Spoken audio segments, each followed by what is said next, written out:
Making my way through the final season of old Top Gear, and I just got to this episode where they reviewed the Lamborghini Huracan. And there's sort of these cinematically beautiful clips of it flying across their runway, being chased by a helicopter, and it looks amazing. But they didn't show you all of the cool quirks and unusual features of the Huracan that you wouldn't know unless you've spent some time with one. So today I've flown to Atlanta, Georgia to borrow this Huracan from a viewer to do just that. I'm going to show you all of its weird features and cool quirks, and then I'm going to drive it because that's what I do.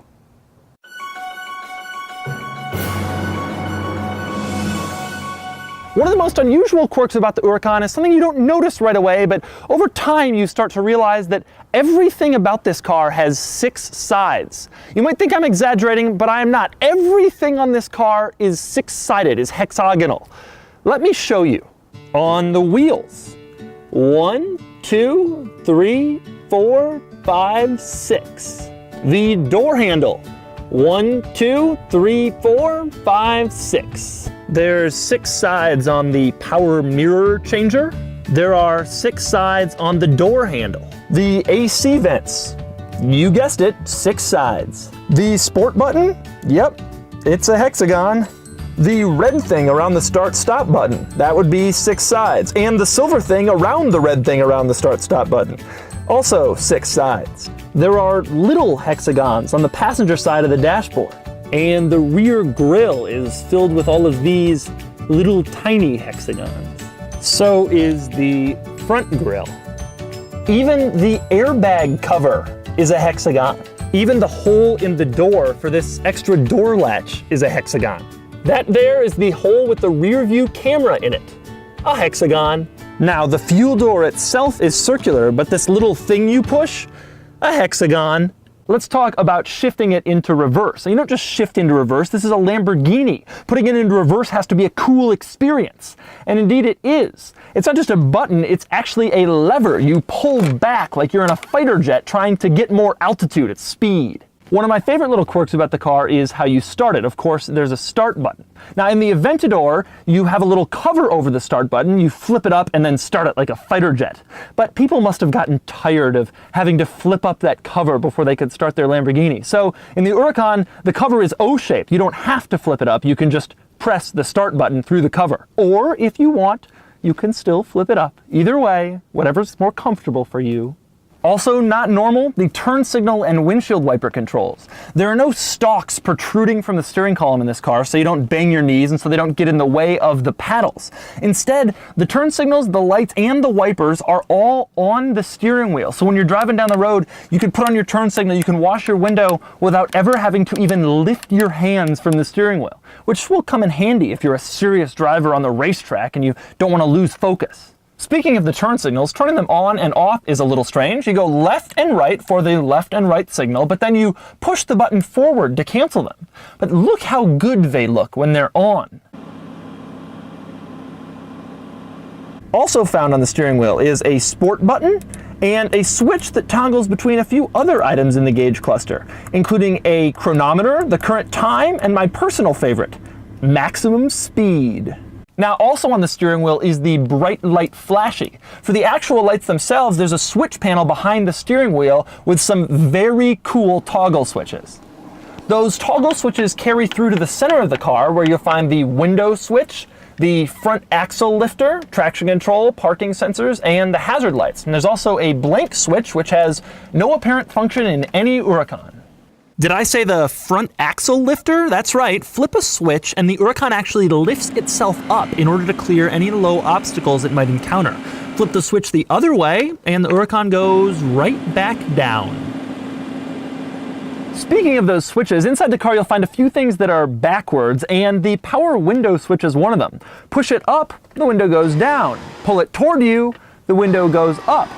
And it's not the only thing in the cabin that's backwards. Have you ever seen a sun visor that pulls towards you? No comment on the fact that it's roughly the same size as a television remote. Something else I've noticed, this is one of the strangest shaped windows I've ever seen. The car is like a wedge shape, but the window is like a deformed rectangle. If only it could have been a hexagon. Here's something else that's interesting. There's no center touchscreen with a navigation system or a lot of infotainment options. Instead, everything is in the gauge cluster, including The map. We're living in a brave new world far removed from the Lamborghinis of old, when you can navigate your car from an LCD gauge cluster that shows exactly where you're located in the world. And when I say everything is in the gauge cluster, I really mean everything. Obviously there's the map, but also media, radio, settings. And my personal favorite thing, go into car, there's a cool little picture of the Huracan. You can choose between various options, try servicing, and look, there's your VIN number. Something else cool, this little center screen displays gauges, and so does this little part of the gauge cluster. But did you notice something? That's Italian writing. Press olio, temp olio, batteria, and perhaps my personal favorite in the gauge cluster, instead of fuel, benzina, to make sure that you never forget that you're driving an Italian car. In front, pop the trunk and you'll find one of the coolest hinges I've ever seen. It sends the trunk up first, then forward to ensure it just barely clears that front fender. So now you know all of the Huracan's quirks and cool features, which should come in handy if you ever have the chance to steal one. For more of my thoughts on the Huracan's quirks, click the link below to check out my column on autotrader.com/oversteer. You can also check out my column for some of my thoughts on the driving experience because, well, now it's time to drive it.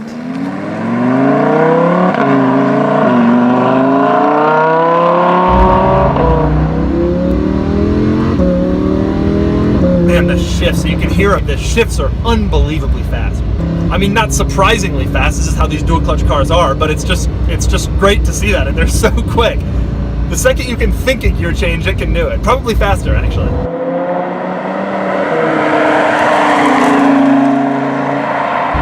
Wow, it's almost amazing. We're going low speeds here, but it's almost amazing how much instantly quicker the steering is. I mean, that's some of the quickest steering that I think I've ever felt, and it's crazy.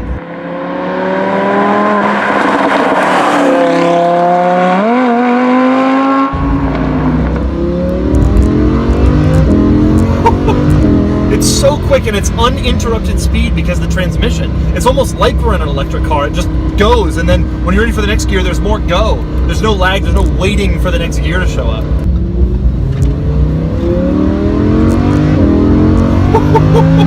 Wow. Wow. That was an on-ramp. That was pretty crazy. And it just feels so capable. I could have done twice that speed, I feel like. The ability to change direction so lightning fast is unbelievable to me. The steering rack is so much quicker than 430, 360, the Carrera GT I drove, 4GT. It's on a completely different level from those cars.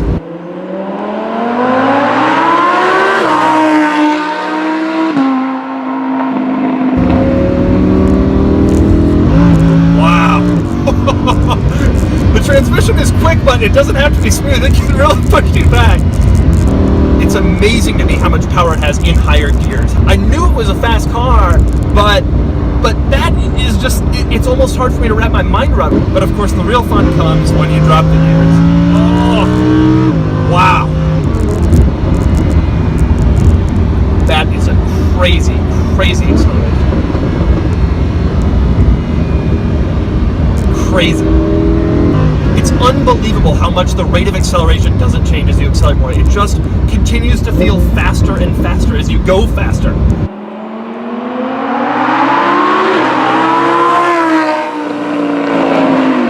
The least cool thing about it, I can already tell. There's a 350Z behind me and he's coming up fast. And that's such as life with a bright orange Lamborghini. You just have to live out everybody else's fantasy. This isn't like the Italian cars of old though, where you know, you sit at a stoplight and maybe the heat starts to run off. When we're sitting at a stoplight here, there's no rumbling. It doesn't feel, there's nothing rattling. It doesn't feel like the car has been poorly put together. We're just sitting here, everything's exactly as it should be, like as if we're in some sort of German car, which one could argue this kind of is.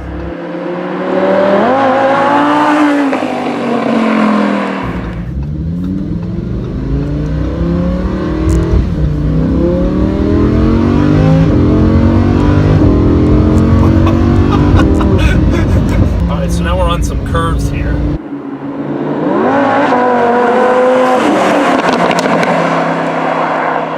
I feel like I could do do anything. I feel like a superhuman in this car. I really feel like I can put it anywhere and go anywhere with it. It's incredible. The steering is just insanely quick. Of course there's no body roll, and of course it handles well, but the thing that I'm most coming away with this impressed with is the steering. It's so fast. This might be the most tossable car that I've ever driven, even though it's a Lamborghini. I already feel so confident in the car. I know exactly where its front and end are. I know exactly what it can do. It's tremendous how quickly, I've only been driving the thing 20 minutes. It's amazing how quickly I've already sort of grown accustomed to it, and how quickly I feel confident in what I can do when I'm in it. It's sort of like I have become the car, and I know exactly where the corners are and what I'm capable of. Wow. Wow.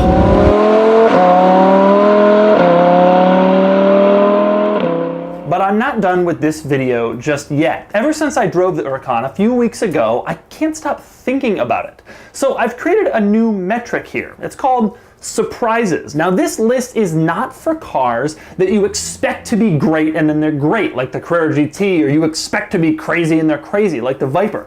It's for cars you drive and you expect them to be pretty good, and then it turns out they're amazing. And you run home and you look on AutoTrader and you think, maybe I could afford one of these. It's for cars that you drive and then you just can't stop thinking about for weeks at a time. Now, on my list right now, number 1, BMW 1 Series M, car that surprised me most. Never done a video on it. I love this car. Ford GT. I thought it would be a stupid Ford, turned out to be world-class supercar. Cayman GT4, amazing surprise, awesome car. And now, after careful consideration, my surprises list adds a new name. And it is the Huracan, ahead of all of the others. It's just that good, just that surprising. And yes, I do believe it's worth every bit of $250,000.